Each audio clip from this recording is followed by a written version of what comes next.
kolaborasi dengan BEM Fakultas Geografi UGM, kemudian HMGP, Himpunan Mahasiswa Geografi Pembangunan, HM Saik, Sains Informasi Geografi,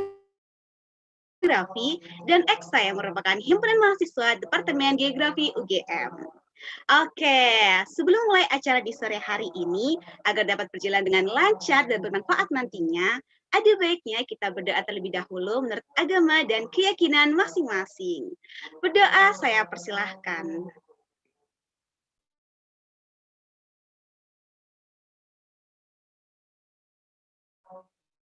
Berdoa selesai. Oke teman-teman, kita langsung masuk ke acara selanjutnya ya, karena pasti teman-teman udah gak sabar nih bakal ngikuti ngobrol-ngobrol bareng PDKT Geografi di sore hari ini. Oke, untuk acara selanjutnya, ini akan ada sambutan nih teman-teman dari Ketua BEM Fakultas Geografi UGM yang pastinya super keren nih. Oke, langsung saja nih. Untuk waktu dan tempat saya persilakan kepada Mbak Syifa Hana Agustia. Oke, terima kasih buat Rara yang sudah memberikan kesempatan saya untuk sambutan. Sebelumnya, Assalamualaikum warahmatullahi wabarakatuh. Hai teman-teman semuanya, apa kabar? Semoga teman-teman mau yang maba atau yang mahasiswa tua juga, atau teman-teman yang sekarang lagi SMA, lagi mau berjuang nih untuk masuk UGM. Semoga teman-teman semua sehat selalu ya di rumah, dan maupun yang lagi sakit bisa segera diberikan kesembuhan. Sebelumnya suaraku terdengar dengan jelas ya teman-teman ya? Oke, alhamdulillah puji dan syukur kita haturkan kepada Allah Subhanahu wa taala yang telah memberikan kita kesehatan dan juga kesempatan sehingga kita bisa berkumpul bersama-sama di sini dalam rangka acara PDKT Geografi UGM tahun ke-2021. Kalau kita lihat sejarahnya teman-teman, PDKT Geografi UGM ini muncul dari pemuda-pemuda UGM Geografi yang punya keinginan supaya geografi UGM ini bisa lebih terdengar jauh lagi hingga ke seluruh Indonesia dari Sabang sampai Merauke. Nah, karena geografi UGM ini banyak banget yang belum tahu ternyata kalau misalkan dia punya banyak keunggulan. Dan di sini kita sudah menghadirkan ada 3 pembicara yang pastinya terbaik di jurusannya masing-masing. Di sini ada Mbak Iren dari Pembangunan Wilayah Angkatan 2018. Halo Mbak Iren, terima kasih sudah bergabung. Dan juga ada Mas Dani dari KPJ Angkatan 2019. Kemudian ada Mbak Utami dari GEL, Geografi Lingkungan Angkatan 2019. Dan pastinya dari ketiga jurusan ini teman-teman punya perbedaan masing-masing ya, punya keunikan masing-masing.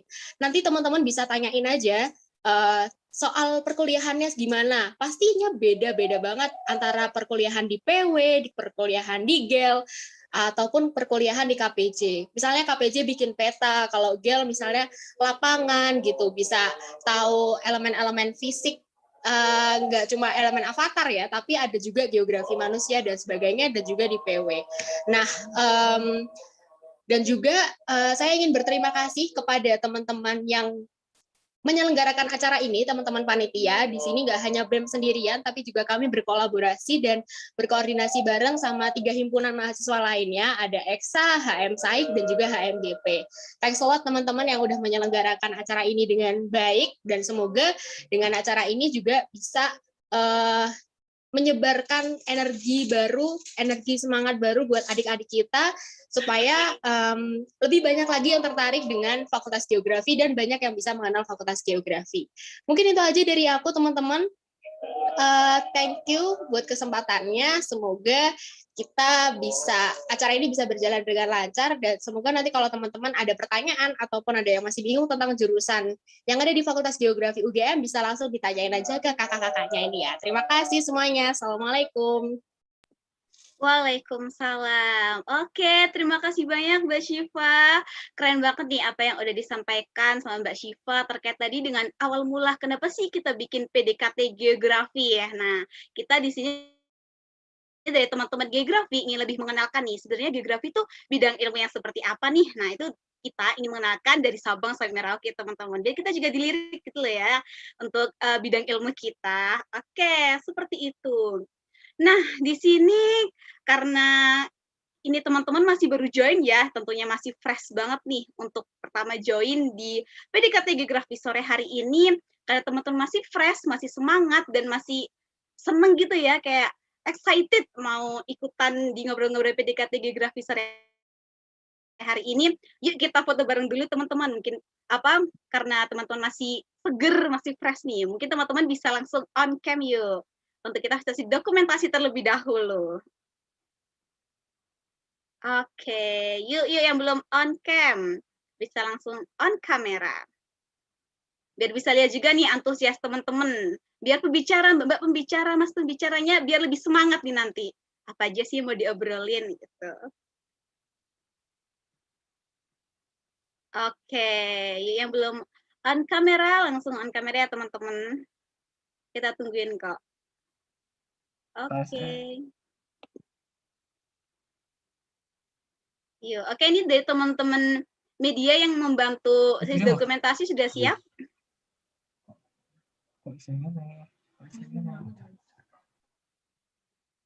Aman ya sepertinya. Oke.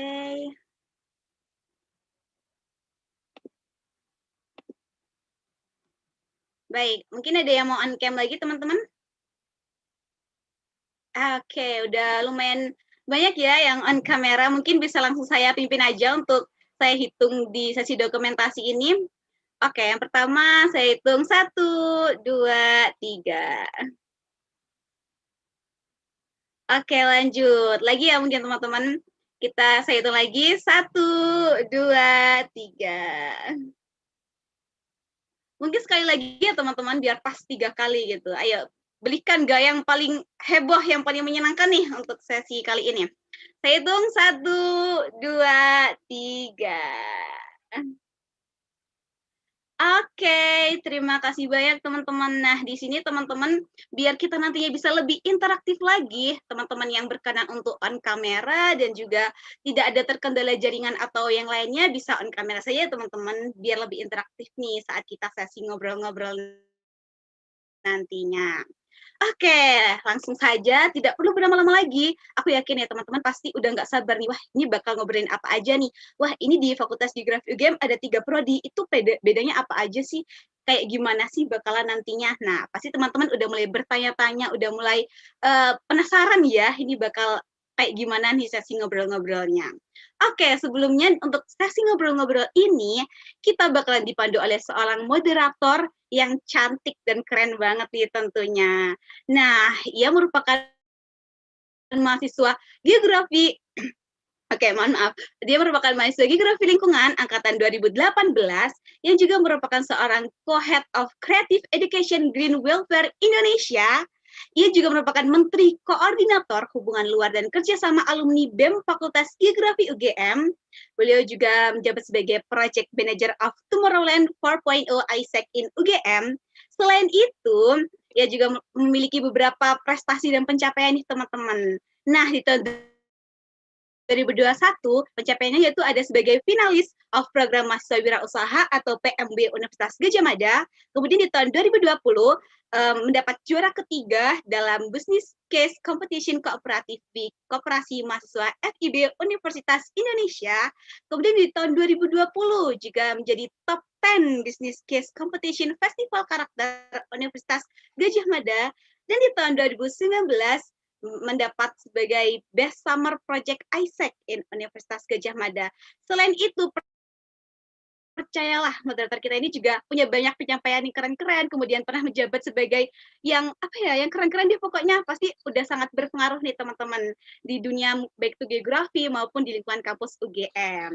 Oke, langsung saja please welcome Mbak Andrea Puspa Alicia. Halo Mbak Puspa, apa kabar nih Mbak? Hai, halo Rara, terima kasih kenalannya tadi, amazing banget semuanya disebutin, aku jadi malu banget nih Rara, thank you. Apa-apa Mbak, aduh saya jadi insecure loh Mbak, banyak banget nih pencapaian prestasinya, keren banget nih. Oke, langsung aja nih untuk sesi ngobrol-ngobrolnya, waktu dan tempat, saya persilahkan untuk Mbak Puspa, semangat semuanya. Oke, thank you so much Rara atas waktunya. Sebelumnya, Assalamualaikum warahmatullahi wabarakatuh. Selamat pagi, biar terus semangat. Salam sejahtera untuk kita semua. Om Swastiastu, Namo Buddhaya, salam kebajikan. Senang sekali hari ini saya Andrea Puspa dapat menemani teman-teman seluruh hadirin untuk bercakap-cakap lebih lanjut tentang Fakultas Geografi. Selamat datang sekali lagi saya ucapkan di acara PDKT Geografi UGM, atau salah satu bagian dari Open House Fakultas Geografi UGM juga, fakultas terbaik nomor 1 di Indonesia, peringkat 4 terbaik di ASEAN, dan peringkat 25 terbaik di Asia berdasarkan QS World University Ranking by Subject 2021. Hari ini dengan tema Raise Your Success, Start with Geography, kita akan mengulas lebih jauh lagi tentang Fakultas Geografi dan 3 program studinya yang sering jadi bahan pertanyaan saat acara keluarga gitu. Kayak pembangunan wilayah itu apa, geografi lingkungan itu apa gitu. Saking unik dan menariknya. Dan mungkin izinkan saya memperkenalkan sedikit dulu sih sebenarnya relevansi Fakultas Geografi, relevansi ilmu geografi itu seperti apa sih di masa ini gitu. Dewasa ini kita menyaksikan banyak sekali isu-isu global yang membutuhkan peran dari geografi sebagai suatu keilmuan. Dunia yang berkembang sangat cepat, isu yang menjadi semakin kompleks, mulai dari dilema ekologi dan ekonomi yang menimbulkan masalah-masalah baru, persoalan pengaturan penggunaan ruang atau lahan yang tidak sesuai dengan peruntukannya, bencana yang terjadi hampir di seluruh benua saat ini akibat perubahan iklim, hingga kualitas penduduk suatu negara yang masih rendah. Masalah-masalah ini tentu membutuhkan solusi, membutuhkan kontribusi dari berbagai macam pihak. Sehingga disinilah mengapa Fakultas Geografi hadir untuk memenuhi kebutuhan pakar-pakar yang kompeten. Harapannya agar para alumninya nanti dapat berkontribusi untuk menyelesaikan permasalahan-permasalahan tersebut, tentunya dengan solusi yang inovatif dan juga kreatif. Fakultas Geografi sendiri, kalau misalnya teman-teman ketahui, memiliki perhatian yang serius terhadap isu-isu yang terkait dengan pengelolaan sumber daya manusia, pengelolaan sumber daya lingkungan, pengembangan wilayah, serta interaksi antara manusia dengan lingkungan. Dan tentu saja akibat-akibat yang ditimbulkan dengan cara menyajikan data-data sumber daya wilayah dalam bentuk peta. Singkatnya seperti itu. Nah, sejak tahun 2007, Fakultas Geografi di UGM ini sudah memiliki 3 program studi yang tadi sering jadi pertanyaan saat Lebaran khususnya ya. Ada geografi lingkungan, ada pembangunan wilayah, dan ada juga kartografi dan penginderaan jauh. Hari ini teman-teman berkesempatan untuk langsung bertemu dengan 3 orang mahasiswa-mahasiswi terbaik di program studinya. Kita akan mengulas program studi ini secara mendalam dari sudut pandang mahasiswa yang bisa dibilang sudah cukup lama mengemban ilmu di sini. Izinkan saya menyapa ketiga pembicara kita. Selamat pagi, biar terus semangat nih untuk Mbak Iren, Mas Dani, dan juga Mbak Utami. Mana nih muka-muka yang boleh bantu di spotlight nggak teman-teman? Halo, selamat pagi Mbak Puspa. Halo, selamat pagi Puspa. Halo. Hai, selamat pagi Hai, Mbak Puspa. satu lagi belum muncul. Pagi, wah senang banget nih, semangat nih, jawabnya juga semangat pagi, suka banget nih sama teman-teman semua nih. Apa kabar Iren hari ini? Baik, luar biasa. Puspa gimana kabarnya? Alhamdulillah baik juga. Utami bagaimana? Nih Utami udah sangat semangat nih baik. menggunakan Sangat identitas program studi. Oke, kalau Dani sendiri apa kabar Dani? Alhamdulillah baik juga Mbak Puspa. Semangat nih hari ini. Alhamdulillah, kayaknya ini kakak-kakaknya sudah tidak sabar ya untuk berbagi cerita dan pengalaman. Tapi sebelumnya saya pengen mengenalkan dulu nih siapa sih sebenarnya mereka bertiga. Mungkin mulai dari Mbak Iren terlebih dahulu. Jadi Iren adalah mahasiswi tahun ketiga saat ini di program studi pembangunan wilayah. Oh my God, sampai lupa ya Iren, saking terpananya atas kehadiran Iren saat ini aku jadi deg-degan. Jadi Iren adalah mahasiswi tahun ketiga di pembangunan wilayah dan merupakan salah satu mahasiswa yang berprestasi juga di Fakultas Geografi sendiri. Tahun ini atau tahun lalu ya, Iren menjadi salah satu penerima dana dari Dikti untuk Pekan PKM, dan juga Iren memiliki banyak sekali pengalaman di bidang geografi, telah memenangkan lebih dari 25 kompetisi menulis, baik itu tingkat nasional maupun di tingkat universitas sendiri, dan saat ini sedang melakukan magang di salah satu architecture and planning company sebagai Chief Executive Officer Analyst Intern seperti itu. Dan Iren juga merupakan salah satu pemenang Silver Medal di Pekan Ilmiah Mahasiswa Nasional tahun yang ke-33 di bidang pengabdian masyarakat. Itu untuk Mbak Iren sendiri nih. Nah, kalau Sri Utami merupakan salah satu mahasiswi Geografi Lingkungan tahun kedua berarti saat ini, dan Utami sendiri merupakan salah satu founder dan ketua komunitas seminar kampus Indonesia yang sangat produktif nih. Jadi buat teman-teman di sini yang sedang berjuang untuk masuk ke kampus impian, boleh banget langsung menkepoin Instagram dari komunitasnya Sri Utami ya. Nanti bisa ikut webinarnya nih biar dapat ke kampus impian ditutor oleh Mbak Utami dan juga teman-temannya Mbak Utami begitu. Saat ini juga Utami menjabat sebagai ketua biro dari IMAHAGI di Fakultas Geografi UGM. Seperti itu untuk Utami. Lalu yang gak kalah kerennya lagi ada Mas Dani, Mas Alam Ramadhani, mahasiswa kartografi penginderaan jauh tahun kedua juga, jadi angkatan 2019, yang sangat terkenal sebagai orang yang estetik gitu ya, Mas Dani di geografi. Divisinya selalu melakukan desain, videographer, and everything. Mas Dani sendiri merupakan salah satu koordinator divisi desain, dekorasi, dan dokumentasi di acara Gelanggang Expo UGM, dan juga memiliki beberapa pengalaman sebagai videographer and editor di tingkat universitas seperti itu. Jadi ketiga pembicara kita hari ini benar-benar sangat variatif karena ada yang berprestasi di bidang akademik, ada yang berprestasi di bidang non-akademik, dan ada juga yang berprestasi di secara organisasi seperti itu. Tentu saja kita berharap hari ini dapat inspirasi ya dari ketiga pembicara kita. Karena tadi sudah dikenalkan nih, mungkin saya akan langsung saja menyampaikan pertanyaan-pertanyaan yang menjadi idola dari semua mahasiswa-mahasiswa baru dan anak-anak SMA yang bingung gitu mau melanjutkan kemana.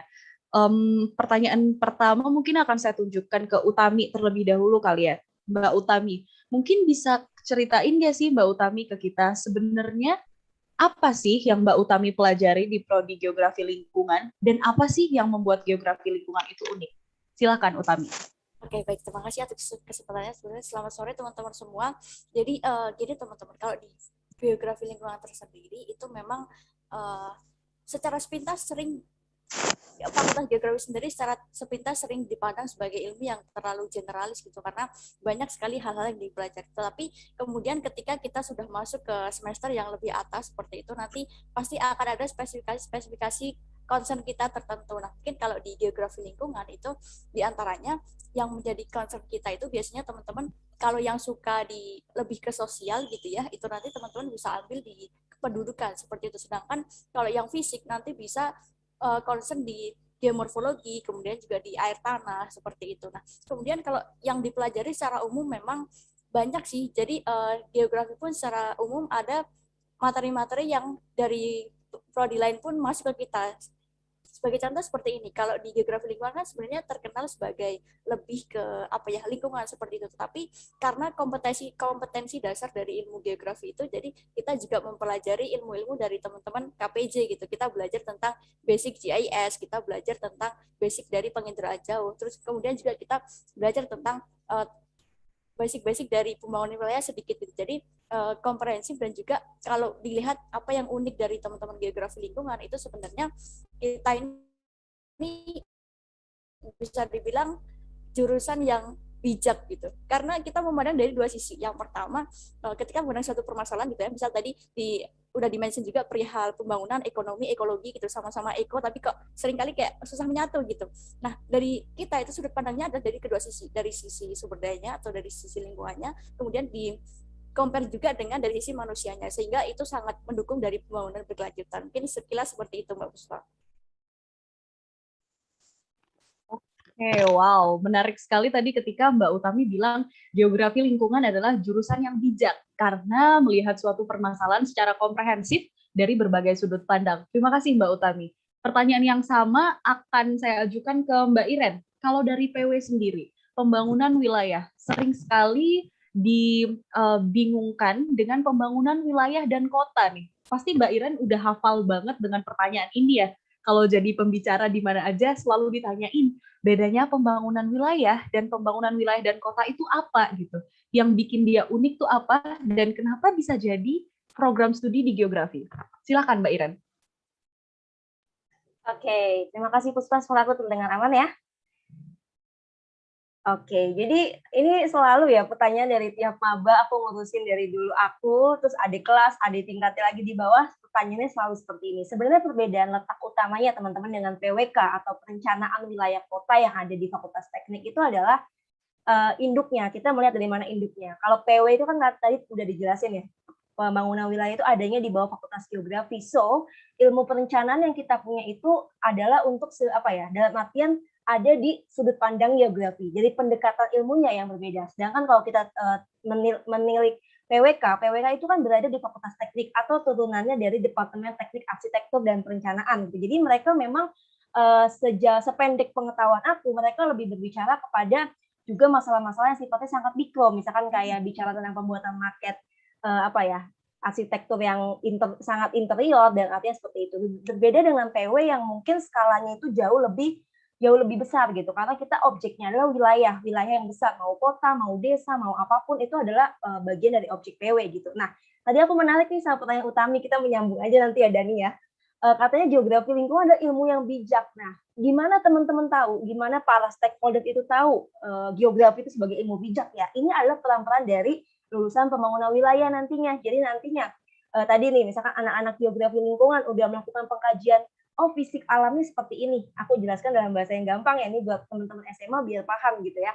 Fisik alamnya seperti ini, kualitas kondisi lingkungannya, airnya, tanahnya, batuannya, dan sebagainya macam, lalu manusianya, ciri-cirinya, misalkan kebanyakan penduduk usia produktif.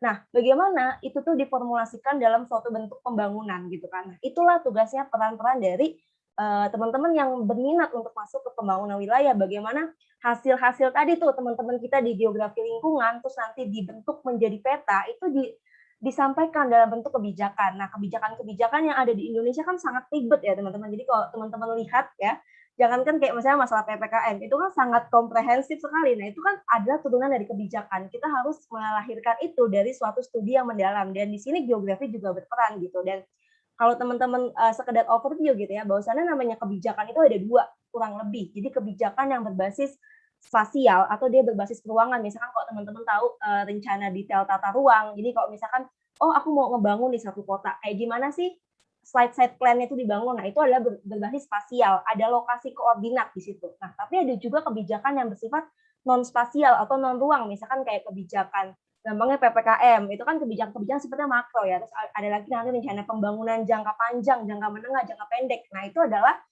produk-produk yang diturunkan oleh pembangunan wilayah. Mungkin seperti itu Puspa. Jadi kalau di PWK memang nggak sedalam itu untuk belajar kebijakan, berbeda dengan kita yang ada di geografi. Wow, thank you Iren. Penjelasannya bagus banget tadi. Jadi memang yang membedakan PW pembangunan wilayah dengan PWK itu adalah induk dari ilmunya itu sendiri. Kalau kita sendiri, of course, induk dari ilmu kita adalah yang ada di geografi gitu. Dan untuk mengetahui betapa bijaknya ilmu geografi, disinilah peran dari teman-teman yang dari PW dibutuhkan. Begitu ya Iren? Keren banget nih. Nah, dia nggak kalah menariknya lagi, salah satu jurusan yang bisa dibilang unik dan sangat distinct namanya, yaitu kartografi dan penginderaan jauh nih, Mas Dani. Biasanya sering banget dibanding-bandingin sama program studi sebelah, sering jadi pilihan kedua setelah program studi yang sebelah. Harusnya Mas Dani udah tahu ya kenapa gitu. Mungkin Mas Dani bisa jelasin nih, sebenarnya yang buat kita nih anak-anak KPJ dan teman-teman di geografi ini berbeda dengan teman-teman di teknik sana dari segi keilmuan dan dari segi yang dipelajarin, dan yang membuat unik dari kartografi penginderaan jauh tuh gimana sih Dani? Silakan. Oke, terima kasih Mbak Puspa. Mungkin aku jelasin sedikit dulu mengenai kartografi dan penginderaan jauh ya. Jadi dari namanya aja kayak udah unik gitu. Aku dulu pas SMA pas memilih jurusan juga baca, wah apa nih jurusannya kayaknya unik dan panjang gitu, kartografi dan penginderaan jauh banyak banget. Jadi seperti yang mungkin teman-teman tahu ya, mungkin di sini ada teman-teman maba yang 2021. Jadi kalau kartografi itu sendiri secara garis besarnya itu adalah seni, ilmu, dan teknologi yang mempelajari mengenai pembuatan peta. Mungkin Mbak Puspa, Utami, dan Mbak Iren juga tahu itu kata-kata dari siapa ya. Terus ada penginderaan jauh itu bagaimana caranya kita mendapat informasi suatu objek atau suatu daerah di luar sana tanpa kita menyebutnya secara langsung gitu. Jadi kedua hal itu yang akan berkesinambungan yang nantinya akan mendorong bagaimana analisis-analisis yang seperti tadi dijelaskan oleh Mbak Iren gitu. Kalau misal kita agak bandingkan ke jurusan sebelah ya, mungkin langsung aku sebut aja itu teknik geodesi. Jadi sebenarnya yang menjadi dasar di perbedaan antara KPJ dan teknik geodesi itu adalah cara kerja dan analisisnya gitu. Jadi kalau misal secara garis umum geodesi itu lebih ke hitung-hitungan dan lebih matematis gitu, lebih detail untuk perhitungannya segala macam.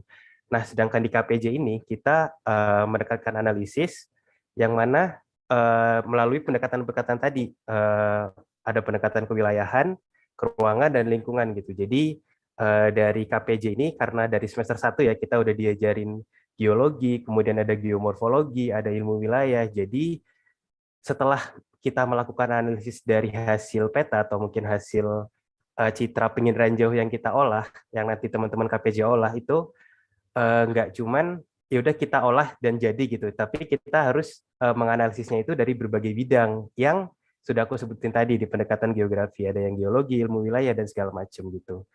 Kurang lebih gitu Mbak Puspa perbedaannya. Oke, jadi kita dapat klarifikasi langsung ya dari mahasiswanya yang udah kuliah 2 tahun. Perbedaannya itu adalah di situ tadi, justru ketika kita tidak hanya mengolah secara mentah data-data itu menjadi suatu informasi dalam bentuk peta, tapi setelah itu kita juga bertanggung jawab untuk menyampaikan analisis atau menarik banget ketiga program studi ini. Saya walaupun udah tahun ketiga sampai hari ini masih tetap terpukau gitu ya ketika orang-orang berusaha menjelaskan tentang setiap prodinya, karena balik lagi ketiga prodi ini bisa dibilang prodi-prodi yang unik di Indonesia dan agak jarang gitu ditemukan.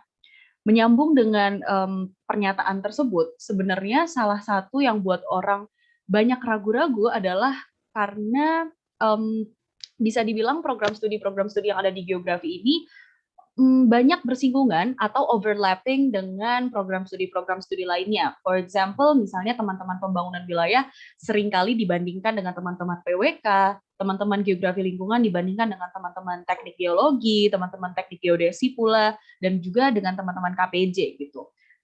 Mungkin teman-teman di sini boleh menjelaskan atau menceritakan ke kita sedikit nih tentang prospeknya di masa depan seperti itu. Karena ilmu kita yang sering overlap ini, apakah nanti ketika kita cari kerja susahkah karena kita harus bersaing dengan teman-teman dari program studi yang lain? Apakah kita juga bisa bersaing di dunia kerja? Gimana sih future career dari lulusan geografi di setiap program studinya? Mungkin aku kasih kesempatan untuk Utami dulu untuk menjawab pertanyaan ini. Silakan Utami. Oke, siap. Mungkin sebelum ke situ bahwa kita sama di geografi itu sering dijelaskan bahwa geografi itu sebenarnya kita kalau melihat ilmu itu dari atas. Jadi kayak semacam helikopter view gitu. Nah, itu juga yang kemudian muncul semacam perspektif generalis sama spesialis. Nah, jadi mungkin seringkali geografi itu dianggap terlalu generalis. Ya mungkin bisa seperti itu, tapi menurut saya kita sebagai mungkin teman-teman maba juga ya, walaupun kita itu di geografi banyak mempelajari secara komprehensif, tetapi alangkah baiknya juga kalau tiap-tiap dari kita itu punya spesialisasi tertentu gitu nanti ketika sudah di semester atas supaya bisa lebih mendalam gitu. Nah, kemudian untuk prospek kerjanya, karena kita sebenarnya ilmunya lebih ke geografi itu gabungan antara teknik dan juga analisis. Dibilang teknik banget juga enggak, dibilang cuma teoritis juga enggak. Jadi itu menjadi semacam sebuah hal yang baik gitu untuk nanti di teman-teman di GEL itu nanti pas prospek kerjanya. Salah satunya mungkin kalau teman-teman tahu ya, ada satu tokoh inspiratif yang membuat saya masuk GEL juga karena salah satu dari beliau jadi semacam saya termotivasi, ada namanya Bapak almarhum Sutowo Purwonugroho. Itu kebetulan satu alma mater dengan saya di SMA-nya. itu beliau menjadi kepala Humas Data BNPB gitu di yang Badan Penanggulangan Bencana. Nah kemudian teman-teman geografi juga kalau teman-teman tahu ada namanya Prof. Aris Marfai, itu mantan dosen kami sekarang menjabat sebagai Kepala Badan Informasi Geospasial. Nah teman-teman bisa dibayangkan prospek dari geografi itu di instansi-instansi sebesar itu. Nah kemudian ada lain sih seperti misalnya di BMKG, di KLHK seperti itu, terus juga di BPS juga bisa. Tetapi jika teman-teman bisa dibilang nggak mau bekerja di ranah instansi, bisa loh teman-teman misal di startup gitu juga. Terus tadi Mbak Ira juga di consulting gitu juga bisa juga. Terus kemudian di perusahaan juga bisa, perusahaan perkebunan seperti itu, dan juga di pertambangan juga bisa. Mungkin sekilas dari geografi lingkungan seperti itu.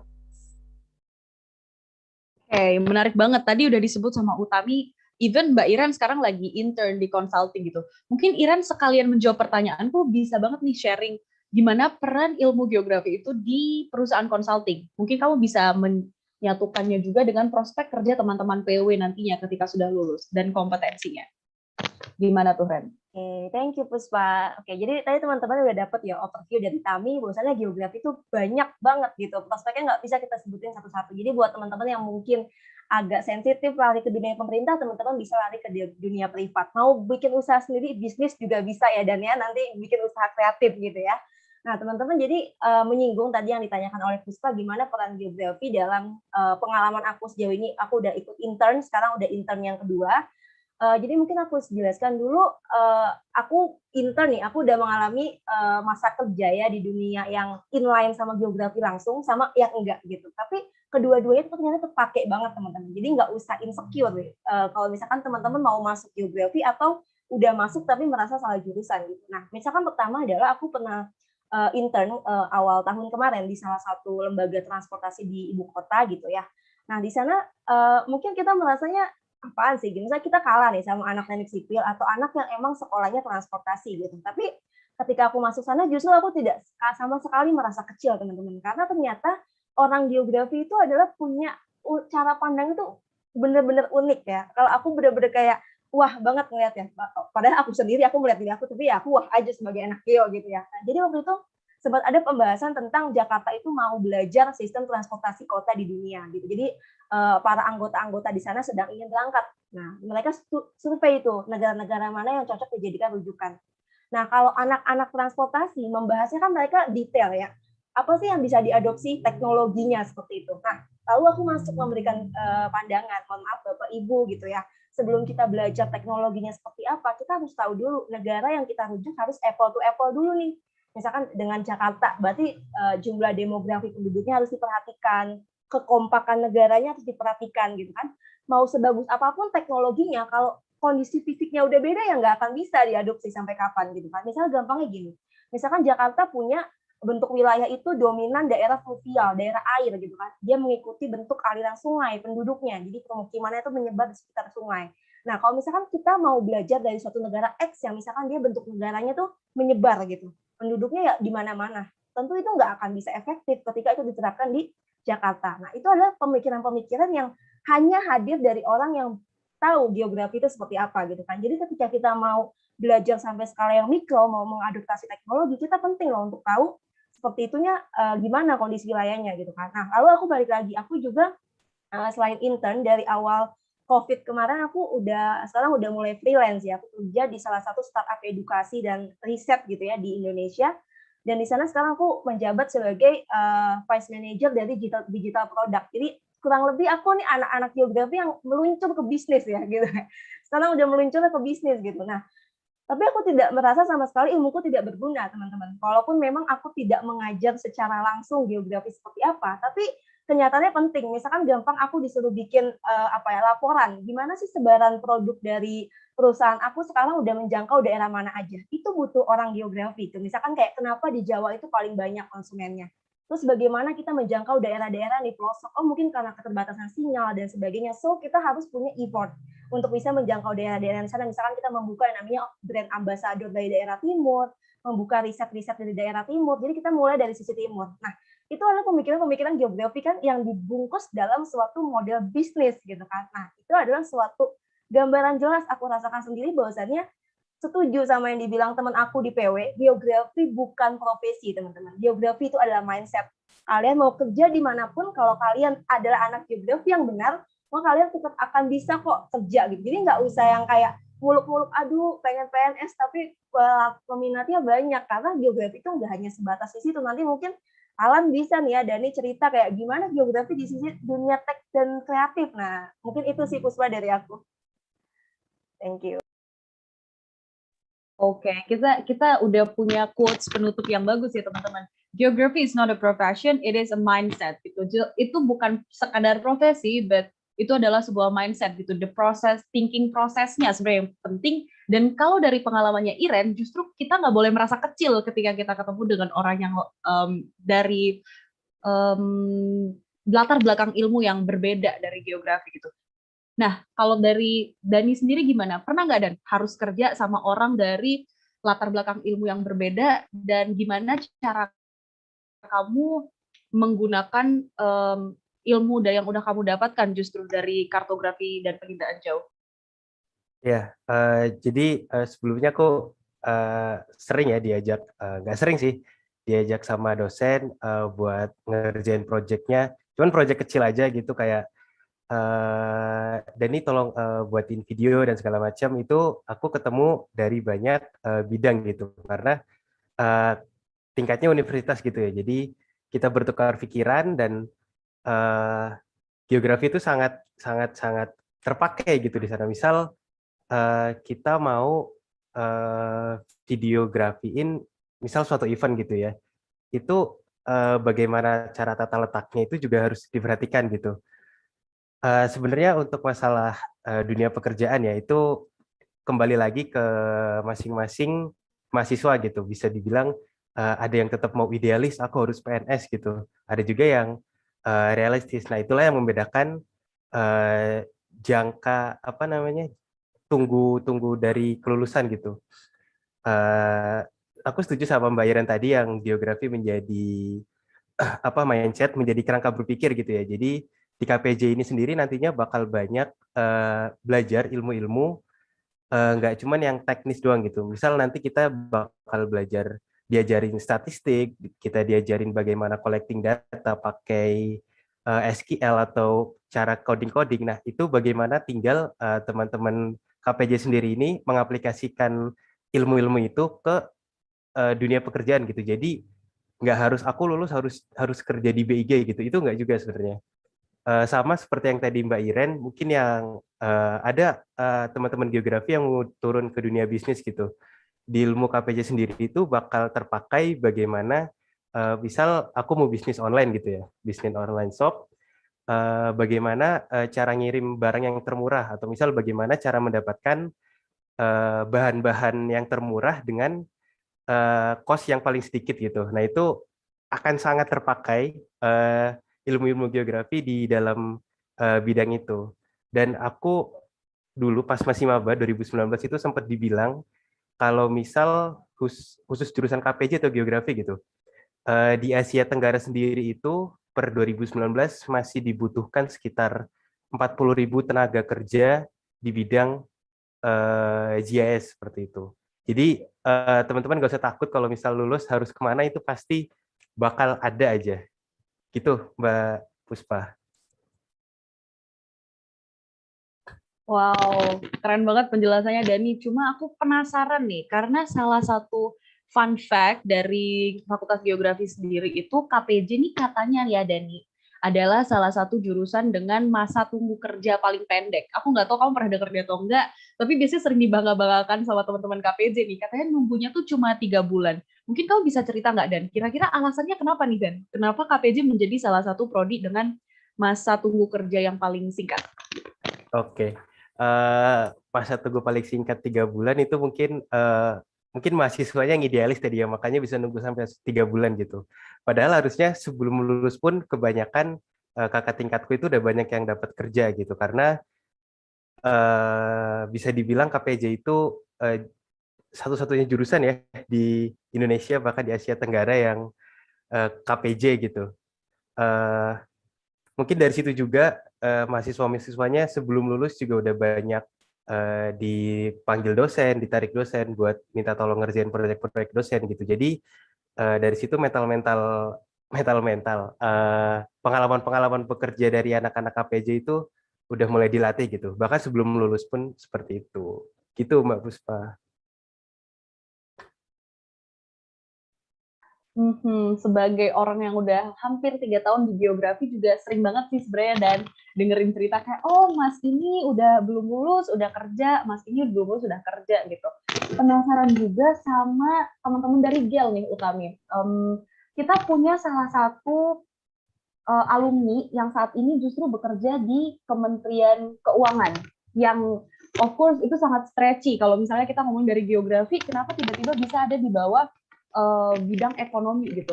Kamu mungkin bisa sharing sedikit dari perspektifmu sendiri.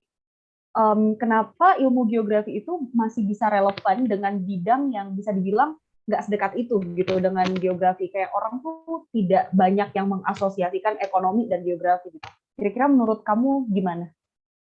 Oke, baik. Sebetulnya ini udah segaris dengan apa yang disampaikan oleh Mbak Iren tadi bahwa geografi adalah sebuah mindset. Jadi kayak kita mau lari kemana aja itu cenderung relevan gitu dah. Sebenarnya kalau di Kementerian Keuangan itu nggak kaget juga karena di geografi lingkungan itu sebenarnya kan judulnya geografi dan juga lingkungan. Sempat aku agak sebel juga waktu naik Gojek tuh ditanyain sama bapak-bapak Gojek, jurusan apa Mbak? Geografi lingkungan. Oh jadi guru ya? Kan biasanya kalau yang jadi guru itu yang anak-anak geografi atau pendidikan geografi. Atau kayak gitu. Enggak Pak. Terus oh ini ya jadi apa? Ahli analisis lingkungan ya. Padahal itu ada di teknik lingkungan ada sendiri. Jadi semacam apa ya? Sebenarnya aku sedikit ingin sharing juga teman-teman bahwa kayak semacam ada yang stigma negatif ataupun meremehkan jurusan tertentu itu karena geografi lingkungan itu hanya ada satu-satunya di Indonesia. Jadi semacam kurang dimension gitu loh, cuman paling dibicarakan oleh teman-teman dari lingkup UGM gitu. Nah, mungkin keuntungannya adalah ketika nanti teman-teman daftar di kerja itu bahkan ada perusahaan ataupun instansi yang benar-benar spesifik menuliskan lulusan geografi lingkungan, benar-benar cuman geografi lingkungan, bukan geografi seperti itu. Bahkan kemarin pas waktu ada bukaan magang juga di sebuah consulting tata ruang gitu ya, untuk bidang environmental analysis itu juga butuh spesifikasi geografi lingkungan. Jadi itu kita bisa kemana-mana gitu. Dan juga sebenarnya kalau di keuangan itu kita ada mata kuliah tentang geografi ekonomi namanya, dan juga banyak sih sebenarnya mata kuliah di geografi lingkungan yang nggak kayak fisik banget, semacam ada kependudukan, terus kemudian juga kita belajar tentang geografi ekonomi, terus belajar juga tentang geografi politik nanti kalau teman-teman bisa ambil peminatan, dan juga geografi transportasi perkotaan gitu. Jadi benar-benar luas banget. Tadi kan sebenarnya di PW juga udah ada sendiri misal di perkotaan gitu, tapi dari teman-teman GEL pun tetap bisa ke situ, tetap ada mata kuliah geografi perkotaan, geografi industri seperti itu. Cuma nanti perspektifnya adalah kembali lagi ke akar dari geografi lingkungan gitu. Kalau aku lihat geografi lingkungan ini lebih ke model-model yang collecting dan juga mungkin analisis datanya. Karena sebenarnya mungkin udah dikonsep juga sama founding father dari Fakultas Geografi gitu ya, ada 3 jurusan yang mana di geografi lingkungan itu lebih ke yang semacam survei, pengambilan data seperti itu, terus kemudian menganalisis secara datanya itu, terus kemudian nanti kalau dari teman-teman pembangunan wilayah lebih ke penggunaannya, lebih ke yang bagaimana pengembangan untuk arah ke depan, dan juga teman-teman di KPJ lebih ke bagaimana untuk survei tanpa harus menyentuh langsung dengan sebuah teknologi yang sangat luar biasa buat zaman sekarang. Mungkin itu Mbak Puspa, karena kita cukup ada juga mata kuliah yang sesuai dengan peminatan kita, dan terlebih kalau di zaman sekarang itu kita bisa ambil mata kuliah lintas fakultas juga kan, lintas fakultas, lintas universitas. Kemarin juga aku ambil juga di Visipol, aku ambil tentang digital marketing gitu. Apalagi di zaman sekarang itu aku rasa janganlah kita mengkotak-kotakkan diri gitu karena jurusan geografi, udah aku cuma belajar ini gitu. Alangkah baiknya dengan program-program yang udah diluncurkan pemerintah itu kita bisa explore lebih jauh lagi gitu. Oke, thank you Utami atas jawabannya. Menarik banget ketika kita tadi udah dengerin penjelasan dari ketiga pembicara bahwa setiap program studi dan secara umum Fakultas Geografi sendiri mereka punya prospek dan keunikan ketika nanti harus masuk ke dunia kerja. Pertanyaannya adalah kenapa sih masih banyak orang yang belum sadar tentang eksistensi Fakultas Geografi ini sendiri. Kenapa masih sering muncul pertanyaan tentang kok bisa jadi fakultas dan intinya belum meluas gitu loh, belum masih kalah eksis dari prodi-prodi yang kita overlapping. Mungkin Iren bisa sharing, Ren, dari sudut pandang kamu, kenapa sih sampai saat ini Fakultas Geografi dan ketiga prodi ini masih jarang diketahui oleh banyak. Oke, mungkin satu pertanyaan yang cukup simpel itu adalah main kita kurang jauh teman-teman waktu SMA. Aku berani bilang sih kayak gitu ya. Jadi aku percaya nggak percaya, aku yakin teman-teman yang di sini pasti punya mindset dulu pas kita SD, SMP, SMA yang dimana itu jenjang pendidikannya tuh kayaknya rigid banget, kaku ya dengan mata pelajaran tertentu. Nah, kita tuh selalu berpikir anak yang pintar adalah anak yang hanya bisa matematika, anak yang bisa fisika, anak yang bisa biologi. Nggak ada anak yang pintar karena bisa geografi gitu loh. Nah, mungkin itu juga dipengaruhi karena sistem pendidikan kurikulum di Indonesia, maksudnya dalam artian berbeda dengan negara-negara luar yang mata pelajaran geografi itu justru sudah menjadi mata pelajaran inti ya dari saat masih kecil, karena itu tentang ilmu kebencanaan, tentang ilmu mitigasi dan sebagainya gitu. Nah, jadi sebenarnya letaknya di situ. Nah, karena lagi-lagi mindset gitu kan, kita berpikir bahwa tetanggaku pintar kata ibuku karena dia bisa matematika, tetanggaku pintar karena masuk kedokteran gitu. Nah, anyway sebenarnya dulu aku juga kayak gitu teman-teman. Jujur mamaku juga sebenarnya tidak memperbolehkan, bukan nggak memperbolehkan, kita pasti bisa lihat loh kecenderungan orang tua tuh pengen anaknya kemana gitu ya. Mamaku lari, aku pengennya ke dunia kimia gitu. Tapi aku membuktikan dulu, aku dari mulai SMA tuh udah mengenal geografi lewat pengalaman lomba keilmiahan gitu ya. Nah di situ baru aku membuktikan bahwa aku pengen masuk geografi gitu. Dan di situ menurutku balik lagi sih teman-teman, kalian tuh jangan mencari nama kalian menjadi besar karena jurusan kalian, tapi kalian harus mengupayakan jurusan kalian tuh bisa menjadi besar karena kalian gitu loh. Jangan kayak teman-teman yang ada di sini gitu kan, misalnya Mbak Tami, Mas Dani, itu kan juga mereka sebenarnya apa ya, membuat nama geografi itu terkenal karena mereka gitu kan, bukan ibaratnya kalian menumpang nama dari fakultas geografi gitu. Dan itu menurutku challenging-nya itu sih, Pus. Jadi karena kita mainnya kurang jauh, kita cuma tahu bahwasannya yang pintar hanya ini dan ini, padahal masih banyak sekali yang bisa dieksplor di luar sana. Dan tadi benar yang dibilang Tami, peran-peran kita nih sebagai nantinya baik yang sudah mahasiswa baru di Fakultas Geografi maupun nanti yang calon, semoga setelah ada PDKT ini tahun depan bisa nyusul kita ya masuk ke geografi gitu. Nah, kalian-kalian inilah yang menjadi peran penting untuk bisa melanjutkan tongkat estafet ketenaran itu gitu. Kayak tadi Tami bilang sampai ada jujur Kementerian Perekonomian itu menuliskan dengan jelas pembuka lowongan dari geografi lingkungan gitu. Nah, itu kenapa? Karena ada satu alumni kita yang mungkin sangat shining ya dan memberikan bahwa ternyata geografi keren loh, nggak cuma anak-anak dari fakultas A, B, C, D aja yang keren. Dan ya di situ jadi peran kita sebagai seorang mahasiswa dan nantinya alumni yang membuat bagaimana geografi ini bisa lebih terkenal lagi gitu. So teman-teman yang masih SMA, tolong kalau main atau browsing tuh jangan di situ-situ aja, coba cari yang jauh. Kira-kira apa sih yang unik, yang prospeknya menjanjikan dan teman-teman capable untuk masuk situ. Gitu mungkin post dari aku. Wow, what a powerful statement dari Iren bahwa kita tuh jangan cuma nyumpang nama di jurusan kita, but instead kita yang membuat jurusan kita itu jadi great gitu dibandingkan kita yang cuma numpang dari fakultas yang keren gitu ya Iren ya.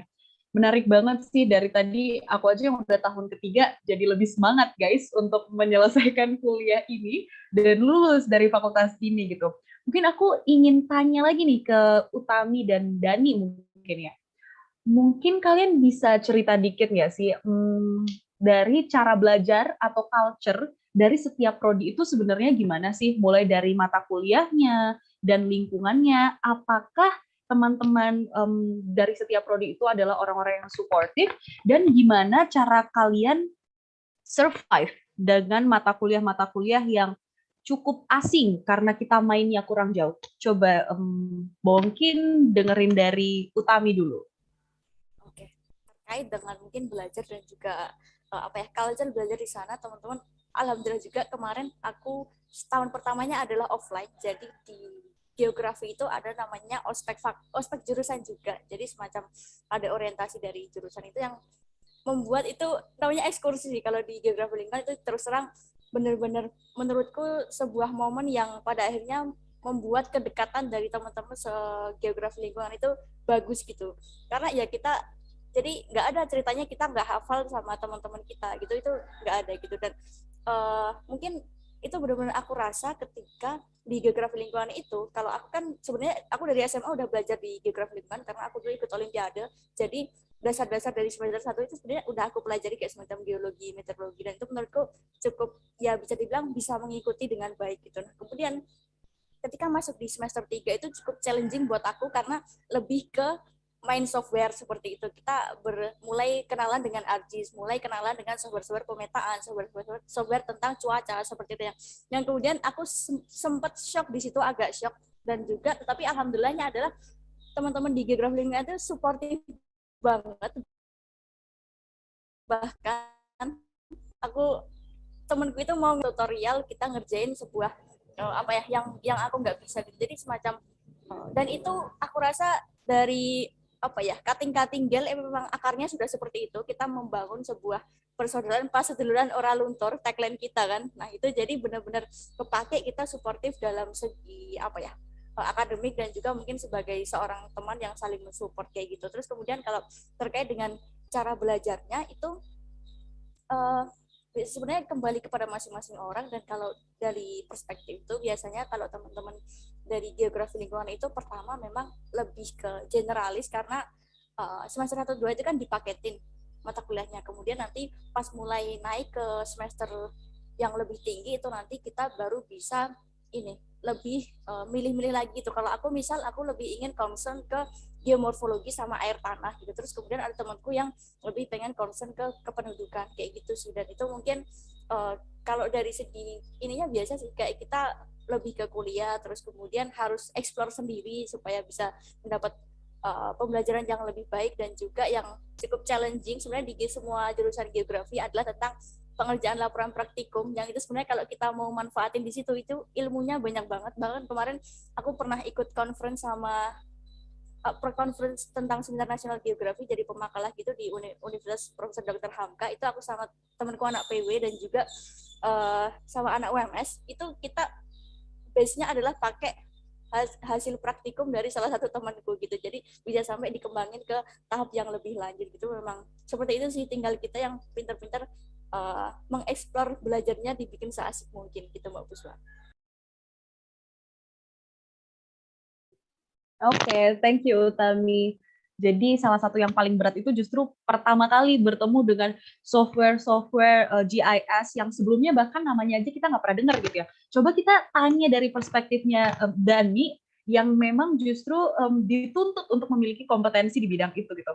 Kalau dari Dani sendiri, dari sudut pandang anak KPJ, gimana sih culture, terus lingkungan belajar dari KPJ itu sendiri, Dan? Oke, untuk culture-nya sendiri, setuju sama Utami yang tadi dengan adanya istilahnya ospek jurusan itu kita bisa mengenal teman lebih dekat lagi gitu. Mundur lagi sebelum ada ospek jurusan ada yang namanya PPSMB Geospes ya. Mungkin teman-teman maba di sini juga udah pernah ikut itu PPSMB Geospes. Jadi di situ kita bisa kenal satu angkatan gitu, hampir satu angkatan di berbeda jurusan. Nah, dari situ untuk kulturnya KPJ sendiri itu dulu aku alhamdulillahnya dapat teman-teman yang suportif gitu. Ada yang sebelum UAS dan UTS itu kita belajar bareng di asrama Kinanti itu bawahnya.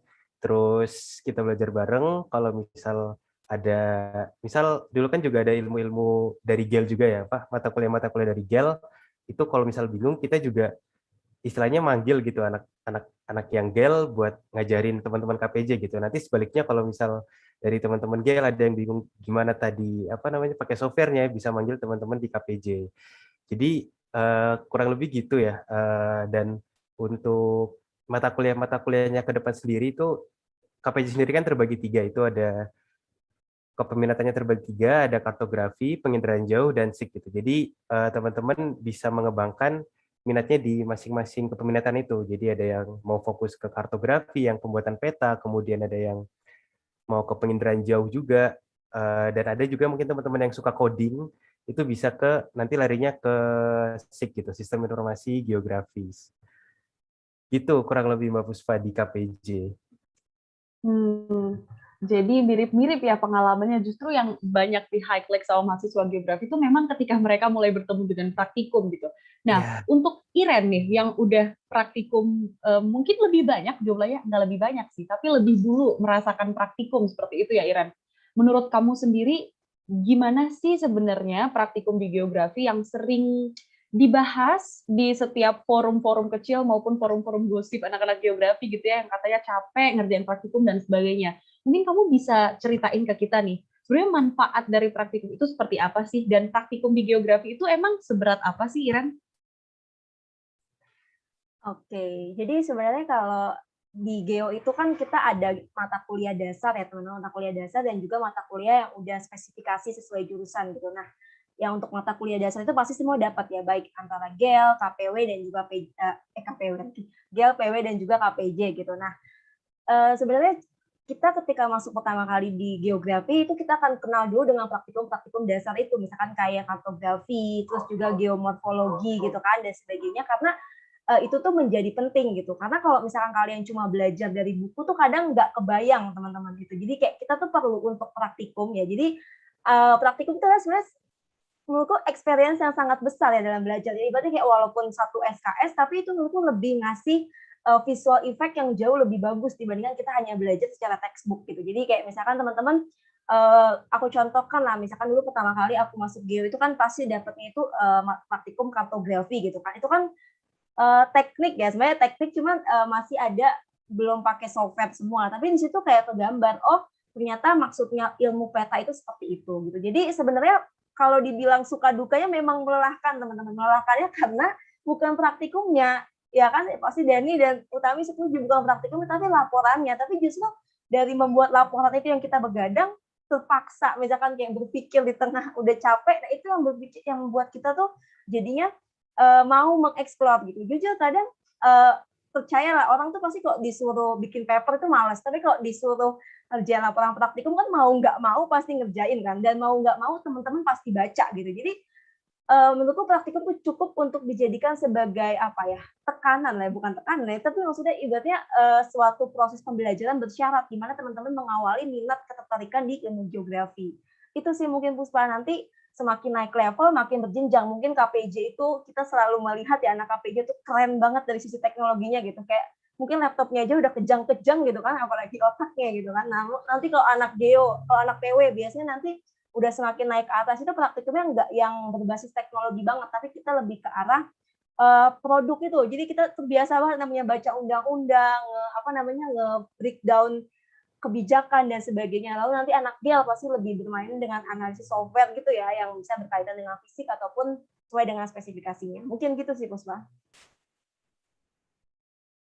Ya, betul banget. Walaupun kalau dibandingin SKS-nya dengan yang lain itu paling sedikit, tapi justru paling impactful karena itu praktikum tadi adalah tempat kita justru ngetes sebenarnya kemampuan teoritis kita. Ini kita udah benar-benar paham atau tidak gitu. Dan justru itu membangun persaudaraan antar teman satu angkatan ya gitu. Jadi buat teman-teman di sini, teman-teman yang lagi berpikir untuk masuk ke geografi, cuma udah kayak dapet bisikan praktikumnya susah, don't worry, karena justru praktikum itulah tempat kita menggali lebih dalam lagi suatu mata kuliah dan ilmu itu. Nah, untuk pertanyaan terakhir nih di sesi kita kali ini, pertanyaannya adalah mengenai stereotip Fakultas Geografi itu sendiri. Ada stereotip bahwa, oh kalau kalian suka jalan-jalan, silahkan masuk Fakultas Geografi, apapun prodinya. Nah, jadi di sini pertanyaannya untuk kalian bertiga adalah, menurut kalian apakah benar kita hanya jalan-jalan saja dan sebenarnya jalan-jalan di perspektif tiap prodi ketika dia sedang jalan-jalan gitu tuh sebenarnya kayak apa sih? Maksudnya kalau di GEL tuh jalan-jalannya seperti apa? Kalau teman-teman KPJ jalan-jalannya seperti apa? Dan teman PW jalan-jalannya seperti apa? Mungkin boleh dari Dani dulu. Oke, terima kasih Mbak Puspa untuk stereotip kalau mau jalan-jalan masuk geografi. Itu sebenarnya aku juga sempat kepikiran gitu dulu pas SMA. Ya aku senang orangnya sering jalan-jalan dan aku kayaknya masuk geografi jalan-jalan deh. Dan ternyata emang iya gitu. Di setiap akhir semester genap, nanti setiap prodi akan mengadakan KKL ya, kuliah kerja lapangan. Itu jadi kita bakal muter-muter jalan-jalan dan nggak hanya itu, di setiap akhir praktikum ya, ada praktikum lapangan itu kita juga bakal jalan-jalan dan di penelitian nanti teman-teman KPJ juga bakal jalan-jalan, cuman mungkin ada stereotip juga dibanding ketiga jurusan khususnya GEL ya. KPJ nanti mungkin kebanyakan akan di belakang laptop gitu, ngolah-ngolah data, terus collecting data dan analisis data gitu untuk KPJ. Gitu Mbak Puspa. Oke, tetap jalan-jalan, tapi pada akhirnya nanti lebih banyak lihat laptop yang Iya. banyak yang bilang laptopnya paling bagus ya dari setiap prodi gitu kalau udah next semester. Kalau dari Utami sendiri gimana nih, Utami dari GEL sendiri? Kalau GEL tuh jalan-jalannya gimana sih, Utami? Kalau jalan-jalannya lebih ke collecting sampel nih, bahkan ini kan aku pakai Corsa nih, di kantonganku masih ada pecahan batu.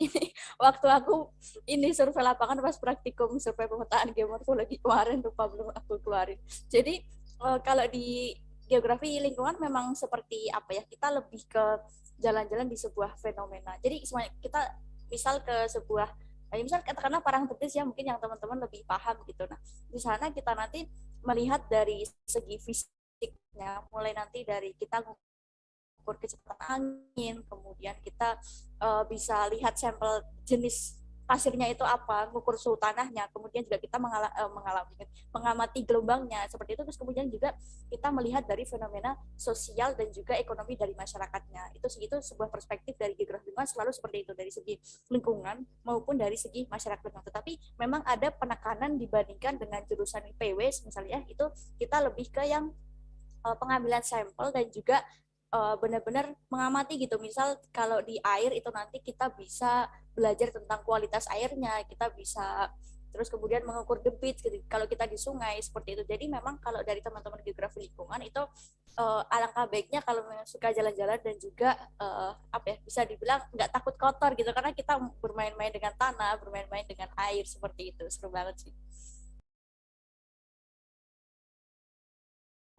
Itu salah satu hal yang menarik adalah harus berani takut kotor, karena nanti bakal ke sawah, bakal ngebor tanah, dan hati-hati biasanya banyak yang jatuh gitu ya, Utami, kalau kita lagi praktikum lapangan, termasuk saya dulu juga pernah jatuh gitu waktu lagi praktikum lapangan. Jadi jalan-jalannya GEL tuh berani kotor itu baik gitu ya, Utami. Kalau dari PW, kalau dari teman-teman PW sendiri gimana nih jalan-jalannya teman-teman PW, Iren?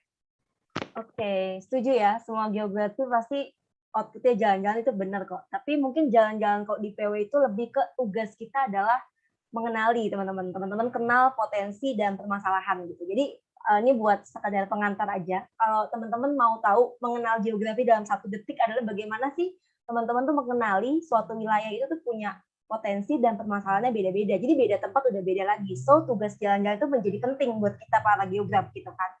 Nah, jadi jalan-jalan lebih ke arah gitu. Tapi bedanya dengan geografi lingkungan adalah benar kalau tadi Tami spesifikasi GEL itu lebih ke arah surveyor. Mereka benar-benar seorang surveyor yang surveyor alam ya. Tapi kalau kita lebih ke surveyor wilayahnya. Jadi kayak elemen-elemen itu udah bergabung dalam satu cakupan yang lebih kompleks. Misalkan kayak tingkat perkotaannya udah seperti apa. Terus habis itu perkembangan masyarakatnya sudah seperti apa. Apakah mereka sudah sangat terbuka atau mereka masih sangat tutup terhadap perubahan. Jadi lebih ke arah wilayah yang lebih makro. Aku menggambarkannya seperti itu sih kalau di PW. Mungkin gitu, Pos.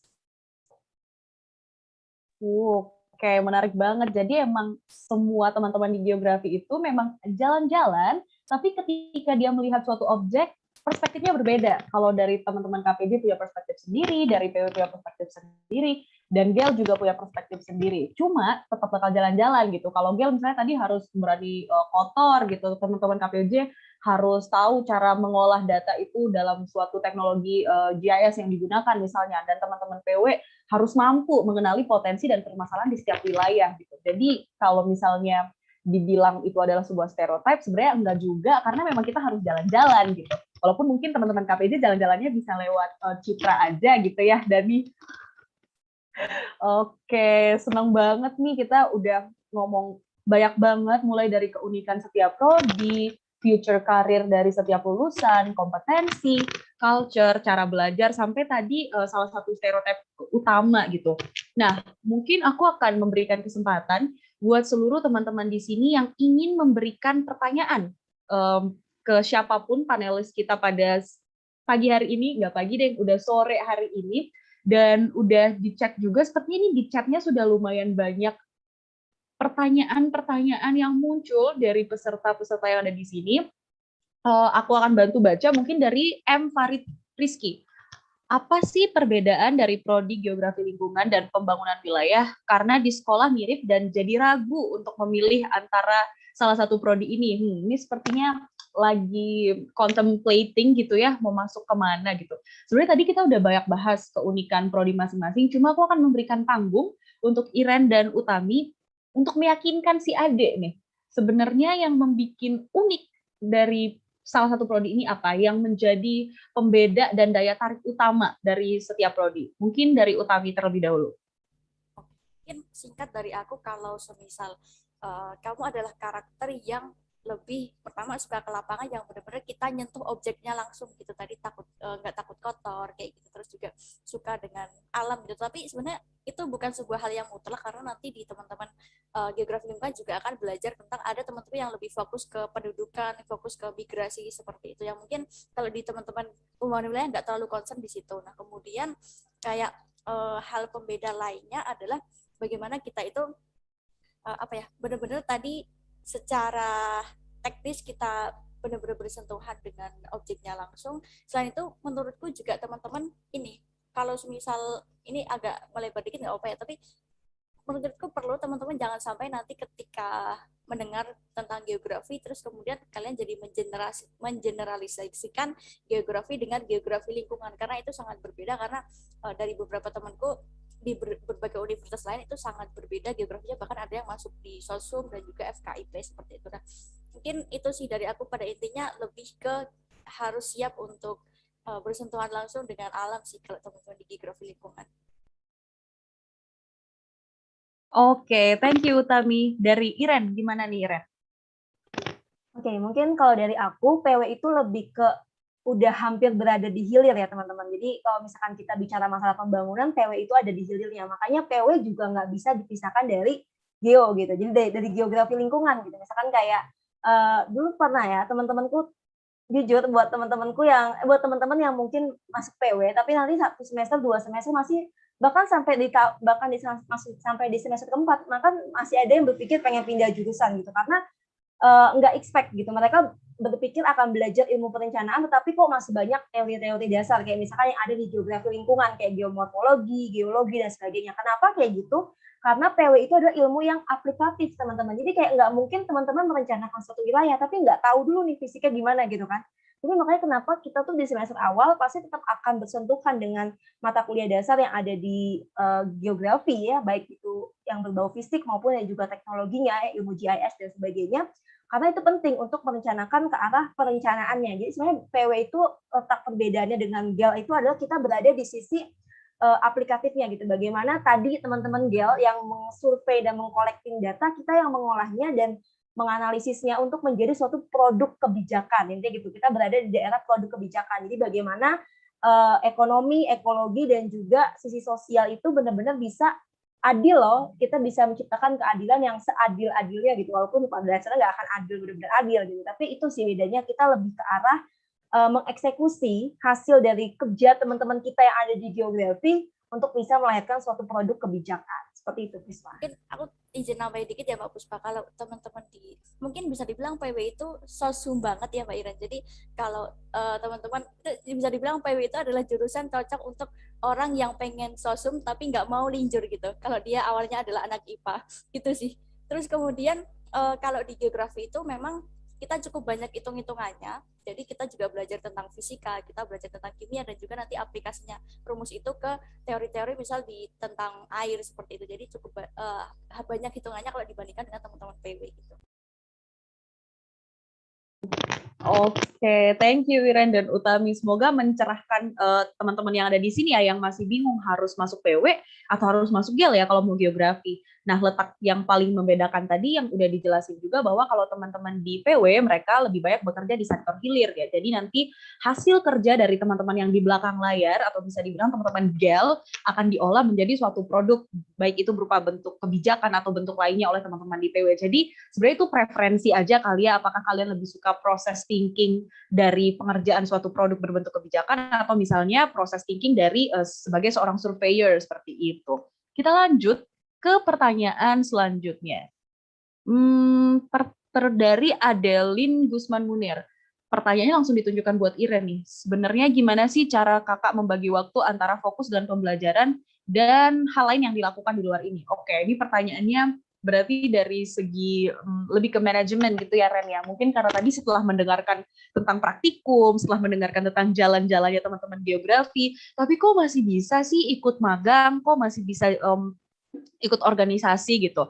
Nah, karena teman-teman panelis di sini semuanya punya keahlian yang berbeda-beda. For example, kalau Iren sedang magang dan juga sangat aktif di bidang akademis, dan Utami juga aktif di bidang akademik dan organisasi, dan Dani juga sangat aktif di bidang dunia kreativitas dan sebagainya.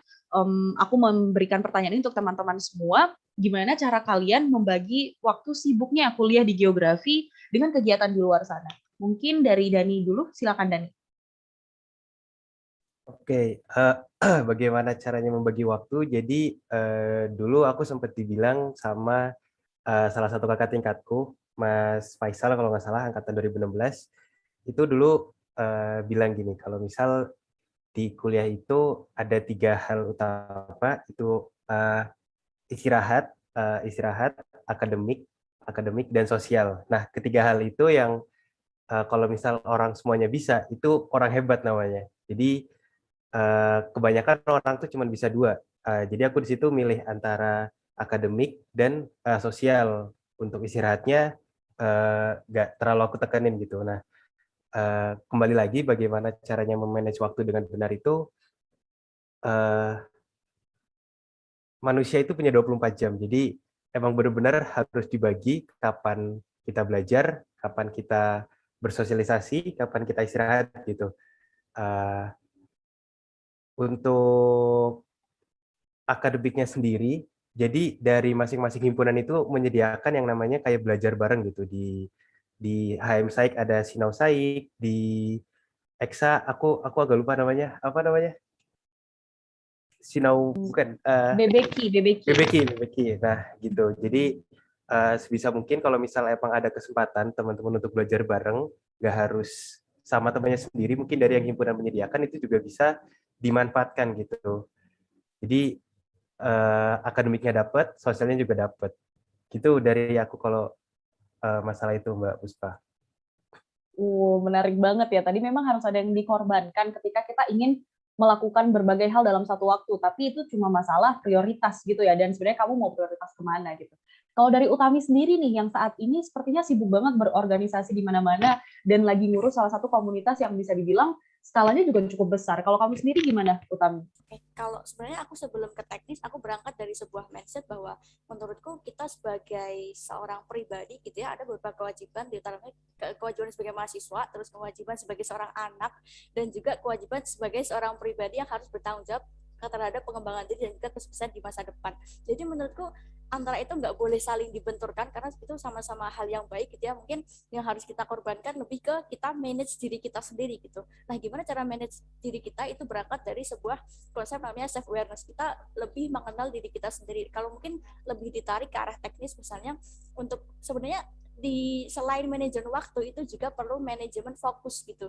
Jadi teman-teman pasti nih, teman-teman tahu kan kalau setiap makhluk hidup itu punya bisa dibilang jam pintar sama jam bodohnya masing-masing. Kayak misalnya paus itu tidur jam berapa sampai jam berapa, terus beda dengan jam tidurnya kucing gitu. Nah, beda juga dengan jam tidurnya manusia, bahkan beda juga antara manusia satu dengan manusia lainnya. Mungkin ada teman-teman yang lebih nyaman ketika mengerjakan itu lebih produktif di jam tengah malam gitu. Terus kemudian ada teman-teman yang lain lebih produktif di waktu habis subuh. Nah, saranku adalah benar-benar kenali hal itu karena itu merupakan golden time. Jadi kalau semisal kalian itu sebenarnya lagi di jam kritisnya teman-teman udah nggak bisa mikir, tapi teman-teman tetap paksain di situ, nanti jatuhnya adalah semacam cuman wasting time gitu. Jadi temukan jam-jam emas ketika kalian merasa kayak gampang cerdas gitu di situ. Terus kemudian juga satu lagi adalah manajemen prioritas. Kalau teman-teman secara teknik mungkin ada yang tahu tentang Eisenhower tabel itu ya, ada kita bisa bagi prioritas seperti itu, mendesak, tidak mendesak, penting, tidak penting. Nah, kemudian nanti nggak semua hal itu harus kita kerjakan gitu. Ada memang peran-peran tertentu, apalagi di organisasi itu, yang bisa kita delegasikan ke teman-teman. Jadi, apalagi di zaman sekarang ya, kita perkuat komunikasi sama teman-teman sih itu kalau lebih ke arah yang organisasi, seperti itu Mbak Puspa. Nyambung banget sebenarnya sama jawaban dari tadi. Kita emang harus punya self aware. Jadi kita juga mengerti tentang kemampuan kita, kapabilitas kita, dan juga tahu gimana cara set priority ketika kita melakukan banyak hal dalam satu waktu gitu. Kalau dari Iren sendiri nih, gimana cara kamu manage diri kamu saat kamu harus fokus untuk kuliah dan mungkin udah mulai mikirin skripsi ya Iren sekarang dan juga lagi magang dan mengerjakan hal lain. Itu gimana tuh Iren? Oke, jadi ya di sini di antara bertiga mungkin aku yang paling tua ya teman-teman. Sekarang udah lagi magang, lagi kerja, lagi bikin proposal gitu ya, karena semester ini lagi usulan seminar proposal untuk skripsi. Menurutku satu benar tadi yang dibilang Dani, yang dibilang kami, itu harus milih set the priority. Itu yang nggak kalah penting adalah balik lagi teman-teman mindsetnya dulu. Kenapa sih kalian tuh harus bekerja keras gitu? Itu yang perlu kalian jawab dulu gitu. Apakah hanya untuk sebagai sebuah kewajiban, kesenangan atau kebutuhan? Itu yang paling penting untuk dijawab gitu ya. Nah, kalau aku pribadi sih lebih ke arah punya prinsip itu adalah jadi orang tuh jangan setengah-setengah. Kalau mau bandel banget ya, teman-teman bisa lihat kan kalau teman-teman di SMA pasti yang terkenal adalah yang pintar banget atau yang bandel banget. Jadi orang tuh jangan setengah-setengah.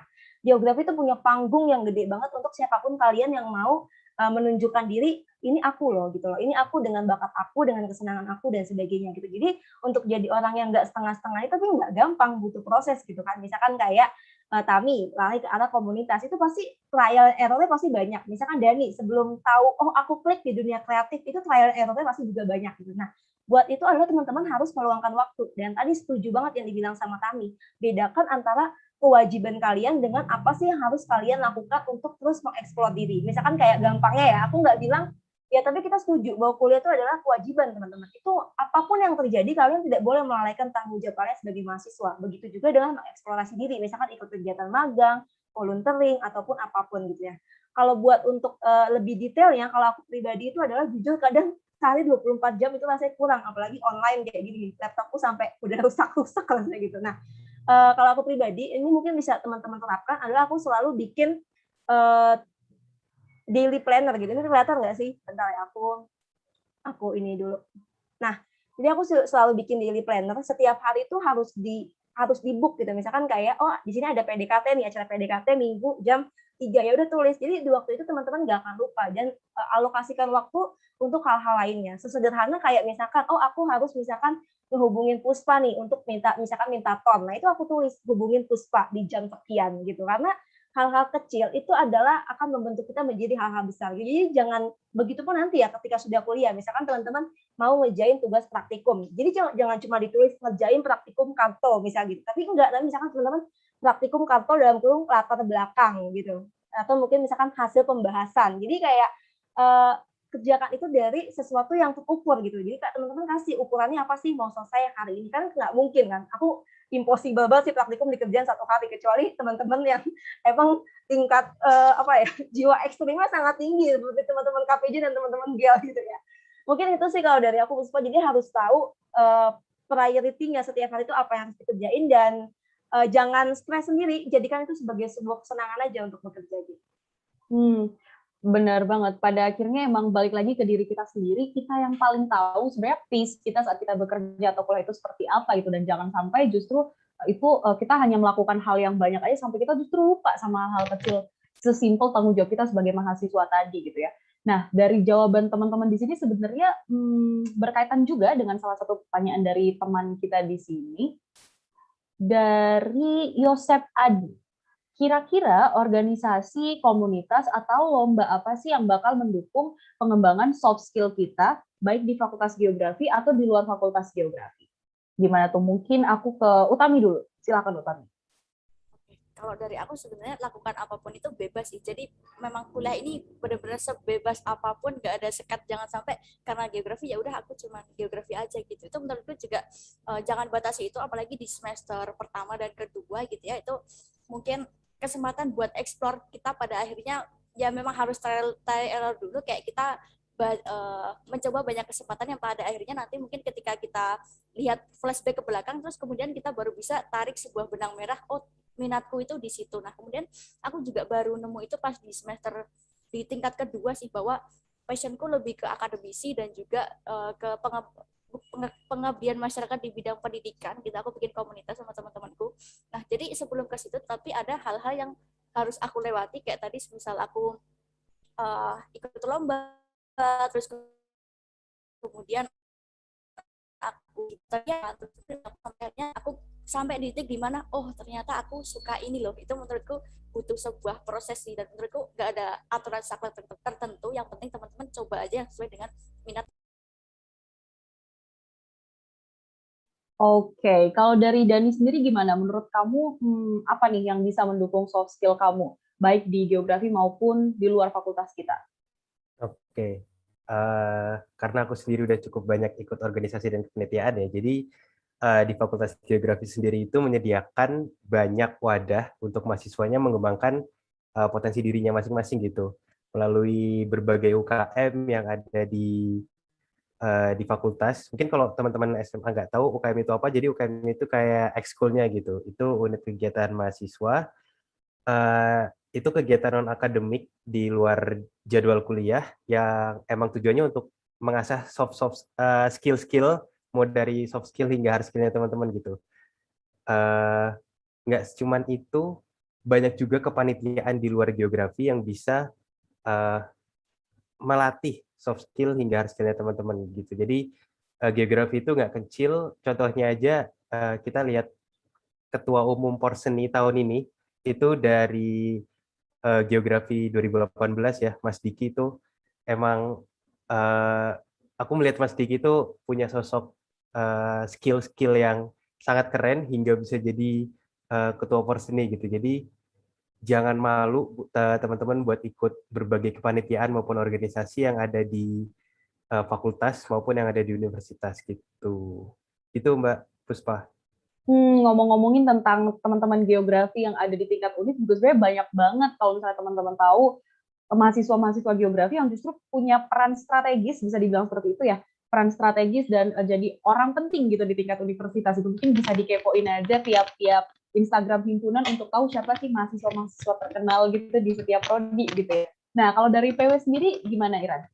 Dari sudut pandang kamu sebagai mahasiswa PW gitu, apa yang kamu harus cari maksudnya untuk mengembangkan soft skill kamu? Oke, satu hal ya yang paling mendasar adalah ketika kamu mau coba apapun jangan berpikir atau melihat ini nyambung nggak sama jurusan aku. Bener yang dibilang Tami. Apalagi semenjak online, walaupun kita kayak kondisinya kritis banget, tapi sejujurnya aku merasa banyak banget experience atau peluang-peluang kita untuk berkembang jauh lebih baik lagi karena kita memungkinkan on dengan 2 laptop yang berbeda, satu kuliah, satu misalkan meeting gitu ya. Nah, jadi sebenarnya itu banyak banget yang bisa kita explore dan cari aja apa sih yang paling kamu banget gitu, dan apa yang paling kamu banget adalah prosesnya kan panjang. Misalkan kayak buat nemuin, misalkan kamu sukanya lomba bisnis, berarti kan kamu harus coba dulu semua jenis lomba, atau misalkan kamu mau coba cari apa sih yang paling menjiwai kamu, organisasi seperti apa, politika atau keolahragaan atau misalkan kreatif, itu kan teman-teman harus coba dulu biar tahu gitu kan. Nah, satu poin penting aku menurutku itu sih, jadi tadi apapun yang pengen kamu coba ya dicoba aja, dan tapi setelah pengalaman aku misalnya magang terus juga sekarang aku kerja gitu, karena aku yang paling melihat itu 2 hal mendasar ini nggak harus dimiliki oleh anak geografi, tapi ini harus dimiliki semua orang ya, semua mahasiswa, semua yang pengen menjadi dirinya lebih baik, itu adalah skill komunikasi dan negosiasi. Ini menurutku penting banget, apalagi buat anak geo yang kadang gini nih, aku sering banget ya teman-teman, ini nanti teman-teman bisa trial and error. Kita mungkin ketika ada di satu forum yang isinya anak geo semua, kayak di sini kita bangga nih, aku bilang aku anak PW, aku anak geo. Tapi begitu kalian keluar, misal kalian magang ikut kerja atau organisasi, dari jurusan apa Mas Mbak? Geo. Turun tiba-tiba nadanya, itu tanpa disadari. Kalian berarti kan secara dari dalam hati tuh kalian malu kan dengan jurusan kalian. Nah, itu adalah penting. Jadi aku dulu pernah aku pernah coba magang itu hampir 20 kali teman-teman apply dan ketemu interview sebagainya gitu, dan di situ aku dapat belajar gimana sih menjelaskan geografi dalam waktu 1 menit gitu. Karena kan orang lain tuh nggak tahu geo kan, dan kita sebagai orang yang tahu geo harus bisa meyakinkan orang luar untuk tahu geo. Dan di situ butuh skill komunikasi teman-teman. Dan yang kedua adalah skill negosiasi yang tadi aku bilang, gimana kalian mau dipandang, gimana kalian mau terkenal, mau dikenal, oh dia tuh anak geo loh. Maka kalian butuh skill negosiasi itu. Misalkan kayak tadi pengalaman aku ketika anggota dewan mau kunjungan ke suatu negara gitu kan. Maka kalian harus bisa meletakkan, oh di sini aku bisa masuk nih. Jadi kalian harus bisa melihat celah di mana seorang anak geo dengan pemikiran terbaik itu bisa masuk gitu. Jadi kita juga harus tahu panggung gitu. Dan aku yakin setiap kesempatan tuh pasti ada panggung untuk anak geografi itu bisa berbicara. Oke, very nice teman-teman semua jawabannya. Benang merahnya adalah intinya coba aja dulu mumpung kesempatannya masih ada dan jangan membatasi diri kamu hanya untuk belajar geografi. Itu sebenarnya berkaitan juga dengan kata-kata Utami tadi bahwa kita punya kewajiban yang beda-beda. Kita punya kewajiban sebagai mahasiswa, kewajiban sebagai seorang anak, kewajiban sebagai seorang teman mungkin buat teman-teman kita. Jadi dilihat lagi kamu tuh sebenarnya suka apa, dan untuk mengetahui itu ya memang harus coba, nggak boleh cuma diem-diem aja dan menunggu ilham itu datang ke kalian gitu. Jadi memang harus dicoba dulu dan jangan takut dan jangan merasa unconfident duluan gitu. So just try and explore your potential gitu. Nah, sadly pertanyaan tadi adalah pertanyaan terakhir buat sesi open house atau PDKT pada sore hari ini. Sebelum dikembalikan kepada MC, mungkin saya akan memberikan kesempatan untuk ketiga panelis memberikan closing statement dari hasil bincang-bincang kita hari ini. Mungkin dimulai dari Utami terlebih dahulu. Silakan Utami. Mungkin lebih ke meng-highlight karena mungkin teman-teman banyak yang aku rasa ini relevan sama banyak dari kita. Pertama adalah gak ada hal yang bisa, ada banyak hal yang gak bisa kita skip dalam hidup. Salah satunya adalah keharusan untuk berproses. Jadi kalau teman-teman lihat seorang ibu itu gak bisa, seorang ibu untuk bisa melahirkan satu bayi itu butuh waktu 9 bulan. Gak bisa 9 ibu melahirkan satu bayi dalam waktu 1 bulan. Itu kan gak bisa di-cut, dan itu adalah sebuah proses yang harus kita jalani bersama. Mungkin kalau ditarik ke arah implementasi adalah proses untuk kita mungkin menjadi pribadi yang lebih mencintai geografi. Proses untuk kemudian kita menemukan apa sebenarnya yang menjadi keinginan kita. Kalau mungkin teman-teman dari konteksnya adalah teman-teman yang masih SMA, itu pada intinya tetap ini aja sih, sejalan dengan apa yang ada di pikiran teman-teman. Kalau misal masih ragu mau masuk apa, ya udah dekati terus nih, cari-cari informasi, kemudian juga gali dari berbagai sumber, nikmati prosesnya sampai akhirnya kita nanti bisa menyimpulkan sendiri gitu. Dan kemudian karena ini banyak yang masih ranahnya adalah baik memulai kuliah ataupun memulai akan perjuangan masuk kuliah. Yang pertama menurutku adalah harus why-nya kalian itu kuat dulu. Kenapa sih aku milih jalan ini? Kenapa aku harus masuk kuliah di UGM? Kenapa aku harus masuk geografi? Itu kita temukan bareng-bareng. Kenapa aku harus masuk sini, itu why-nya harus kuat, karena ketika kita berangkat dari sebuah tujuan atau alasan yang kuat, nanti energinya akan kuat gitu. Strong why creates strong energy gitu sih kalau dari aku. Thank you Utami. Aku beri kesempatan buat Dani. Silakan. Oke, untuk closing statement bagi teman-teman yang mungkin masih ragu ya memilih jurusan ini. Jadi di jurusan ini nggak hanya belajar mengenai peta-peta atau citra-citra aja, cuman bakal banyak banget hal dasar yang dipelajari di sini yang bisa teman-teman aplikasiin. Jadi contohnya aku yang suka di bidang kreatif, videografi dan fotografi gitu. Nanti di semester 3 itu ada juga yang namanya penginderaan jauh sistem fotografi. Jadi kita bakal dilatih pakai drone, dan jujur aja aku bisa pakai drone setelah ikut mata kuliah itu gitu. Jadi bakal banyak banget peluang-peluang yang lebih terbuka buat teman-teman setelah di jurusan KPJ ini, apalagi yang suka ngoding nanti bakal banyak banget prospek kerjanya. Dan satu lagi soft skill yang didapatkan dari aku ikut masuk di KPJ gitu. Di KPJ nanti kita bisa ikut banyak organisasi dan banyak panitiaan. Di situ aku bisa mengasah banyak skill banget, mulai dari public speaking hingga tadi yang dibilang Mbak Iren, negosiasi dan public speaking ya kalau nggak salah ya, kemampuan komunikasi dan negosiasi gitu. Jadi monggo mungkin nanti yang kalau misalnya masih ada yang bingung-bingung bisa langsung kontak aku aja masalah per-KPJ-an ini.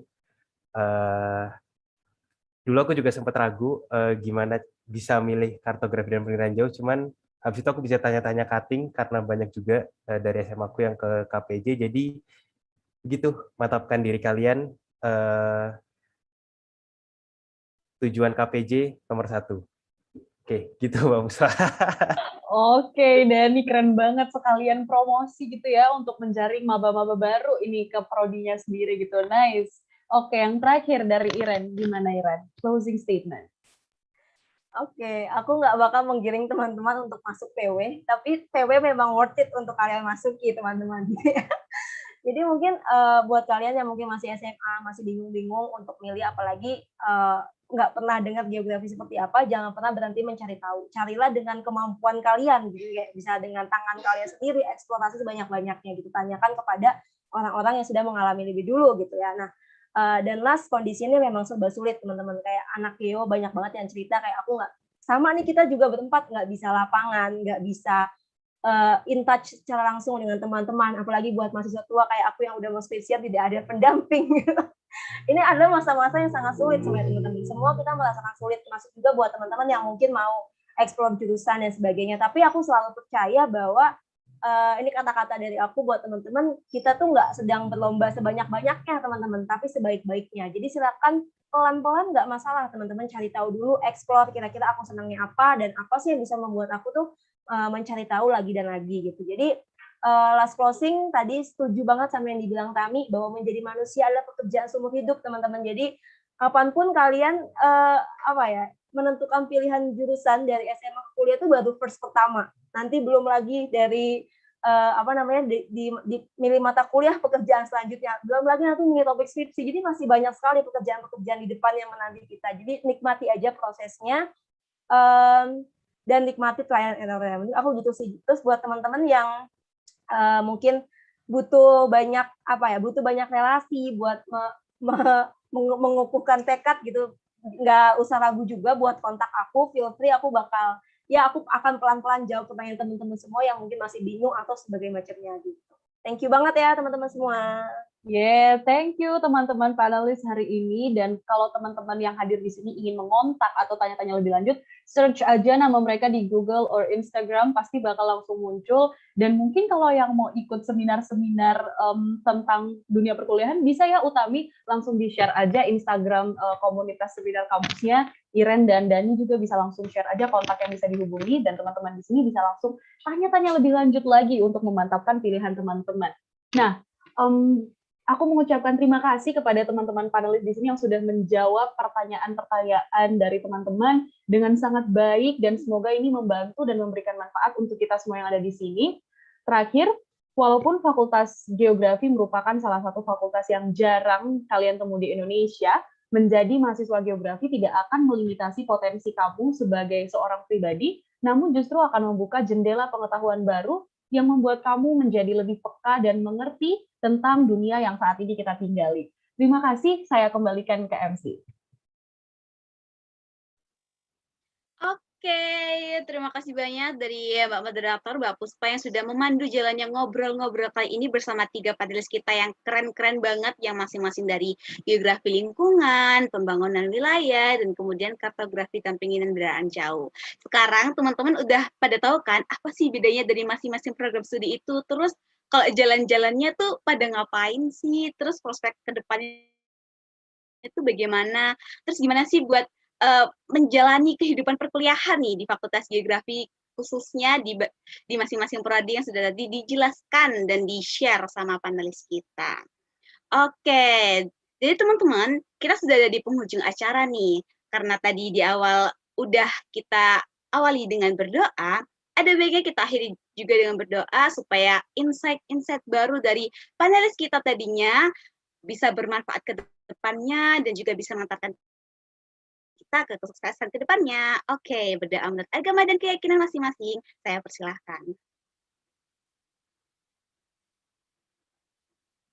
Amin, amin, ya robbal alamin. Dicukupkan. Oke, teman-teman. Saya di sini Maulidia Safira Herani, mewakili panitia acara di sore ini, menyampaikan terima kasih banyak atas partisipasi teman-teman dan mohon maaf sebesar-besarnya apabila terdapat kekurangan dan kesalahan. Semoga PDKT Geografi 2021 ini bermanfaat bagi kita semua. Sampai bertemu di kesempatan selanjutnya. Saya akhiri. Wassalamualaikum warahmatullahi wabarakatuh. Sampai jumpa.